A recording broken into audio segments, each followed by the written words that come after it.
आइए आज हम समझते हैं कि प्रॉफिट प्रायर टू इनकॉर्पोरेशन क्या होता है। तो प्रॉफिट का मतलब हो गया मुनाफा, प्रायर मतलब पहले, और इनकॉर्पोरेशन का हिंदी मीनिंग है स्थापना। तो स्थापना से पहले का जो प्रॉफिट है उसको बोलते हैं प्रॉफिट प्रायर टू इनकॉर्पोरेशन। ठीक है। अब एक कंपनी है, उसको मैंने मान लीजिए 1 अप्रैल 21 को टेक ओवर किया, बट कंपनी मेरी इनकॉर्पोरेट हुई है 1 अगस्त को, स्थापना उसकी 1 अगस्त को हुई है, और साल मेरा खत्म हो जाता है 31 मार्च 22 को।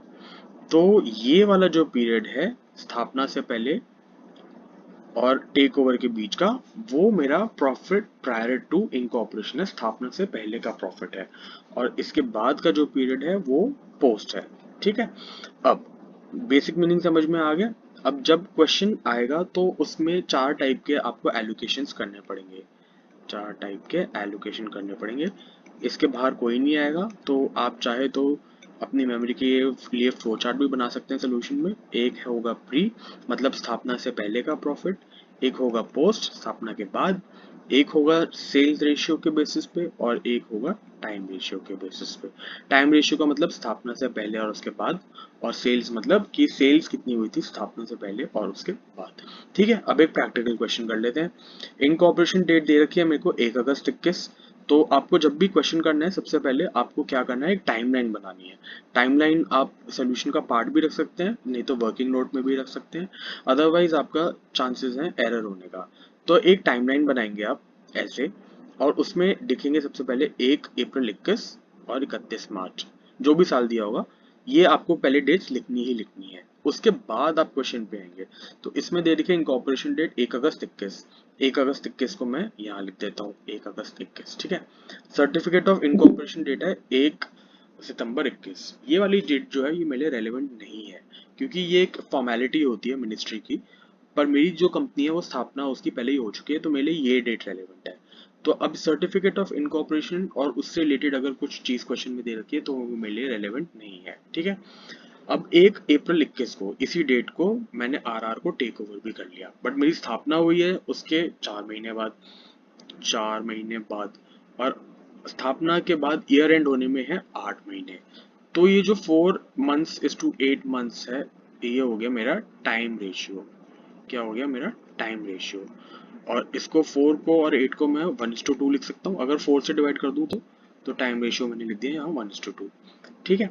सेल्स मेरे को दे रखी है 1 अगस्त 21 तक 1.25 लाख, 1.25 लाख, 1 सितंबर तक 1.5। अब ये इससे रिलेटेड हो गई, मेरे को तो सिर्फ इनकॉर्पोरेशन डेट चाहिए, तो ये मेरे लिए रेलेवेंट नहीं है, ये कंफ्यूज करने के लिए दिया हुआ है। और टोटल सेल जो है पूरे साल में वो है 3 लाख।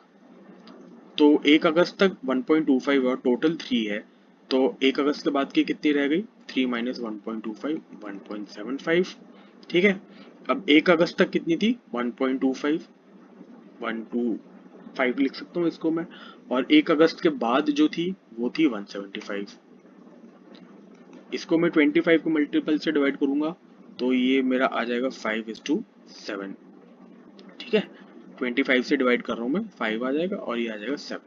तो ये मेरा सेल्स रेशियो हो गया कि स्थापना से पहले जो सेल हुई है वो इतनी थी, स्थापना के बाद इतनी हुई, तो सेल्स रेशियो हो गया 5:7। ठीक है।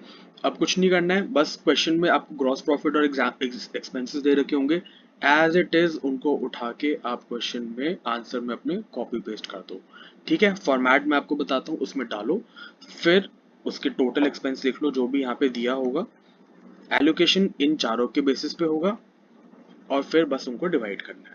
अब सेल रेशियो के बेसिस पे वो एक्सपेंसेस डिवाइड होंगे जो सेल से डायरेक्टली रिलेटेड है, जैसे कि डिस्काउंट ऑन सेल, कि जितनी सेल होगी उतना ही तो डिस्काउंट दे पाओगे। लेट्स से आप हल्दीराम हो, आप बीकानेर वाले को टेक ओवर करते हो 1 अप्रैल को, और आप हल्दीराम स्थापना हुई है 1 अगस्त को। अब आप छोले भटूरे बेचो चाहे 1 प्लेट, या आप बेचो 100 प्लेट। ठीक है। अगर सेल से रिलेटेड है आपका खर्चा तो वो सेल्स में जाएगा, नहीं तो वो टाइम में जाएगा। डिस्काउंट ऑन सेल, अगर एक भटूरा बेच रहे हो तो एक पे ही डिस्काउंट दे पाओगे, और 100 बेच रहे हो तो 100 पे डिस्काउंट दे पाओगे। तो डिस्काउंट ऑन सेल जो है वो सेल्स से रिलेटेड है। ठीक है। अब कुछ खर्चे हैं जो आपके, जैसे रेंट है, सैलरी है, ये आपके टाइम के बेसिस पे जाएंगे। रेंट का जो मीटर है वो चालू रहेगा, किराया, चाहे आप एक भटूरा बेचो चाहे 100 भटूरे बेचो, जो लैंडलॉर्ड है वो तो आके अपना 1 तारीख को रेंट लेके जाएगा। सैलरी जो है, आप जितनी मर्जी प्लेट बेचो, जो वहां पे काम कर रहा है कर्मचारी वो तो अगले महीने आके अपनी सैलरी लेके जाएगा ही जाएगा, ठीक है। और कमीशन ऑन सेल में ही सेल है, बिल्कुल सेल से डायरेक्टली रिलेटेड है, ठीक है। एडवर्टीजमेंट एक्सपेंस, जितना प्रचार करोगे उतना व्यापार होगा, तो उसको सेल से डिवाइड करना बेटर है, तो सेल से डिवाइड करेंगे, ठीक है। आ जाते हैं क्वेश्चन पे। फॉर्मेट में आपको लिखना है सबसे पहले सीरियल नंबर, फिर पर्टिकुलर कि किस चीज़ का हम अभी डील कर रहे हैं, किस चीज़ के बारे में हम लिख रहे हैं। बेसिस ऑफ अलॉटमेंट, इसमें आपको ध्यान देना है, इन चारों के बेसिस पे डिवाइड करना है।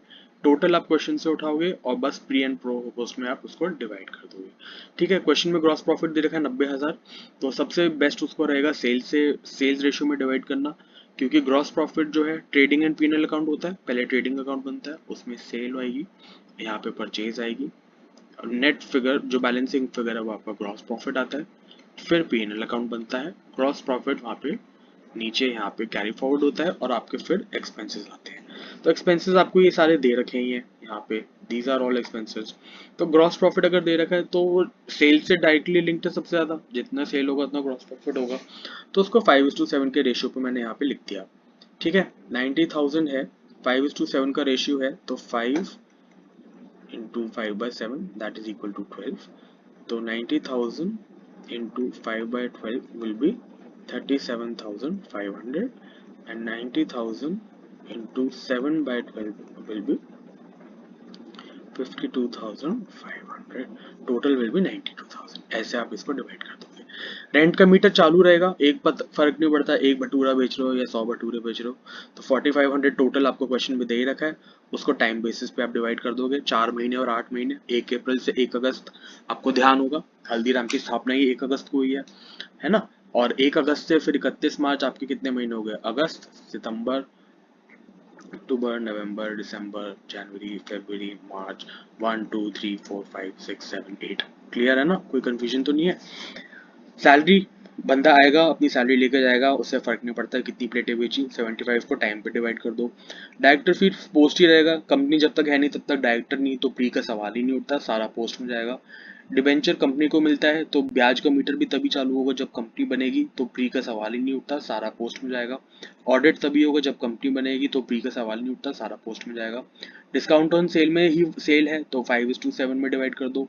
डेप्रिसिएशन, फिक्स्ड एसेट खरीदा है, डेप्रिसिएशन का मीटर चालू है, सेल से कोई रिलेशन नहीं है उसका, तो 12,000 को 1:2 में डिवाइड कर दो। जनरल एक्सपेंस है, आपके ऑफिस का खाना पीना, वॉशरूम के खर्चे, साफ सफाई के खर्चे, ये सारे जनरल हैं, जब तक ऑफिस चलेगा तब तक खर्चे होंगे, तो सेल से कोई रिलेशन नहीं है, टाइम पीरियड में डिवाइड कर दो।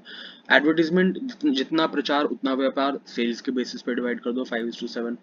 प्रिंटिंग जनरल एक्सपेंस है, टाइम पे। कमीशन ऑन सेल्स में सेल आ रहा है, सेल पे। बैड डेट गिवन है, तो अगर आपको कोई चीज गिवन है तो सबसे पहली प्रायोरिटी गिवन एक्सपेंस की होगी, नहीं तो फिर जो चार आपको बेसिस ऑफ अलॉटमेंट बताएं उसके बेसिस पे होगी। आपके खर्चे आ जाएंगे ये टोटल 20,150 प्री का, और पोस्ट का 35,000। This sale minus this expense will be your pre-incorporation profit, and this will be post-incorporation profit. I hope clear है, क्लियर है तो प्लीज,